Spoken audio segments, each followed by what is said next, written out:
Burj খলিফার নাম শুনছেন? হ্যাঁ, শুনেন, পৃথিবী যখন সফর করবেন, পৃথিবীর বড় বড় জায়গায় যখন যাবেন, তখন আপনার কাছে কি মনে হবে? যদি ঈমান না থাকে, মনে হবে যে এটাই শেষ, কিয়ামত আবার কি? কথা বলেন না কেন? মানে কি? বুর্জ খলিফা যখন আমি এবছর গেলাম, এই তো 2-3 মাস হয়েছে। বুর্জ খলিফা হচ্ছে পৃথিবীর সবচাইতে বড় বিল্ডিং, সবচাইতে বড়। 148-49 তলা পর্যন্ত যাওয়া যায়, এর উপরে নাকি আরো 5-6 তলা আছে। সুবহানাল্লাহ বলবেন না? বানানোর তৌফিক যিনি দিয়েছেন তিনি কে? আল্লাহ। 100 দিরহাম টিকিট করে বুর্জ খলিফার নিচে যখন আসলাম, নিচে লিফটের যে ডেকোরেশনটা, এটাই মনে হয় আমাদের প্রেসিডেন্ট হাউসের মতো। আল্লাহু আকবার বলবেন না? তাহলে ভেতরে কি আছে? ভেতরে কি আছে আমি কয়েকটা উদাহরণ দিই। দেখেন, কিয়ামতের ময়দানে আল্লাহ তাআলা যে ধ্বংস করবেন জমিনটাকে, এই জায়গাগুলোতে যখন আপনি যাবেন, ইমানের যদি শক্ত অবস্থা না থাকে, তাহলে আপনার কাছে মনে হবে এটাই মনে হয় সব, পৃথিবীতে এর চাইতে সুখের কোনো জায়গা নাই। কিন্তু না, আল্লাহ রাব্বুল আলামিন এই সমস্ত জিনিসগুলো পৃথিবীটাকে সাজানোর জন্য দিয়েছেন। সুবহানাল্লাহ বলেন। এখানে এক রাত্র থাকার জন্য বাংলা টাকায় 56 কোটি টাকা পর্যন্ত খরচ হয়। আল্লাহু আকবার বলেন। হোটেলে এবং চা যে দেওয়া হয়, চায়ের ওপরে গলিত স্বর্ণের প্লেট দেওয়া হয়, এক একটা চা 5.5 লক্ষ 6 লক্ষ টাকা পর্যন্ত বিল হয়। আল্লাহু আকবার বলেন। ওটা খাইলে মনে হয় আবে হায়াত পাওয়া যায় নাকি? যে এই চাটা খাইলেই 5 লক্ষ টাকার আপনি হায়াত পাবেন 1500 বছর, এরকম কিছু আছে? তারপরে মানুষ খায় কেন? খরচ করে। এরপরও মানুষ খায় এই জন্য, শুধুমাত্র দুনিয়াটাকে ভোগ করার জন্য, টেস্ট করার জন্য। টাকা খরচ করবে কোথায়? জায়গা পায় না। একদিকে মুসলমান 1000 কোটি টাকা এভাবে খরচ করে আসে, অন্যদিকে মুসলমান নিজের বাড়ির পাশে খাবার পাচ্ছে না, এটা খবর নেয় না। 1000 কোটি টাকা খরচ করে অনেক মুসলমান বিশ্বকাপ ফুটবলের আয়োজন করে আছে না নাই বলেন? ফুটবল খেলা যারা দেখেন খুব আনন্দিত, কই সৌদি আরবে 2034 বিশ্বকাপ হবে। কালকে ঘোষণা হয়ে গেছে। কারণ কি? বিট দিচ্ছিল অস্ট্রেলিয়া আর সৌদি আরব। দেখেন, নবীর দেশ, যে দেশের মধ্যে ঈমান, আমল, আখলাক সবকিছু আমরা এই দেশের ফলো করি, কিন্তু আজকে আমরা ফলো করছি কি? সৌদি আরব বিশ্বকাপ নিয়ে মাতাল, সৌদি আরব নিয়ম সিটি নিয়ে মাতাল, সৌদি আরব টাকা পয়সা কামানো নিয়ে মাতাল। আর এই সৌদি আরব দেখেন, চীন মানচিত্র থেকে ইসরায়েলের নামই মুছে ফেলেছে, বলিভিয়া, কলম্বো নাম মুছে ফেলেছে। আর তুমি মুসলমানের বাচ্চা এখন পর্যন্ত মানচিত্র থেকে ফিলিস্তিনের নাম মুছতে পারলো না, ইসরায়েলের নাম মুছতে পারলো না, ফিলিস্তিনের নাম দাখিল করতে পারলো না, অন্তর্ভুক্ত করতে পারলো না আল্লাহর জমিনে। তুমি বড় মুনাফিক, ঠিক কিনা বলেন? চীন আল্লাহরে মানেই না। কথা বুঝছেন? চীন আল্লাহরে মানে? ওরা কি মুসলমান? কলম্বো, বলিভিয়া, চিলি, প্রত্যেকটা দেশ ইসরায়েলের যে রাষ্ট্রদূত ছিল এগুলাকে খেদায় দিচ্ছে। আলহামদুলিল্লাহ বলবেন না? এরা আল্লাহরে মানে না। কিম জং উং একজন আছে না, একেবারে পরোয়া করে না, এর মতো চলে। কথা বলেন না কেন? দক্ষিণ কোরিয়া না কিন্তু, কোন কোরিয়া? উত্তর কোরিয়া। মামাই কাউরে কি করে না? পরোয়া করে না। দুনিয়া চলে এক গতিতে আর হে চলে আর এক গতিতে। আমেরিকা যেদিকে, হ্যাঁ উল্টা দিকে। এখন আমেরিকা যদি চাঁদের এই পিঠে থাকে, ও থাকবে চাঁদের ও পিঠে।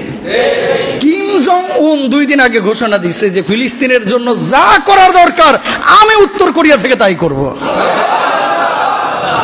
কোথায় গেল মুসলিম বিশ্ব? এই মুসলিম বিশ্ব আছে এখন বিশ্বকাপ ফুটবল নিয়ে, যে 2034 সালে আমরা কি করব?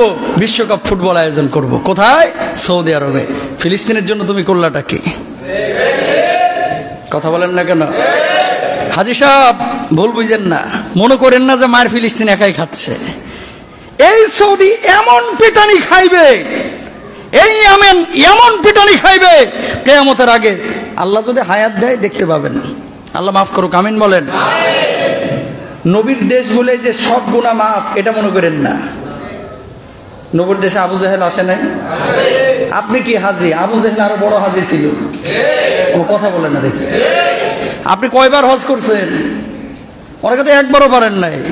আর আবু জেহেল শুধু হজ করে নাই, বরং কাবার দায়িত্ব ছিল, সভাপতি সাহেব ছিলেন আবু জেহেল। সভাপতির দায়িত্ব পাওয়ার পরে কিছু মসজিদে যেমন ইমামরে বাস দেয়, কথা বলেন না কেন?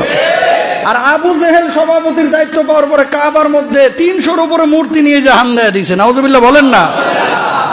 তা আবু জেহেল কি এই সৌদি আরবে জন্ম নিয়েছে তাই মাপ পেয়ে গেছে? আবু লাহাব মাপ পাইছে? বড় মানে কথা বলার উদ্দেশ্য আছে ভাই, কলিজায় রক্তক্ষরণ হয়। কেন? চিলি, বলিভিয়া, কলম্বো, চীনের মতো দেশ যদি মানচিত্র থেকে ইসরায়েলের নাম মুছতে পারে, ওদের রাষ্ট্রদূতগুলোকে নিজের দেশ থেকে কুত্তার মতো বাইর করে দিতে পারে, মুসলিম বিশ্বের সমস্ত দেশ থেকে ইসরায়েলের কুকুরগুলোকে লাথা পিটা বের করে ফেলার উচিত, ঠিক কিনা মুসলমান? কিন্তু মুসলমান দেশগুলো বিশ্বকাপ নিয়ে আছে। 34 সালে আমরা পেয়েছি। বাপরে বাপ কি আনন্দ! 34 আমার দেশে বিশ্বকাপ হবে, তার আগে যারা তোর মাথার উপর আল্লাহ ঠাড়া মারে।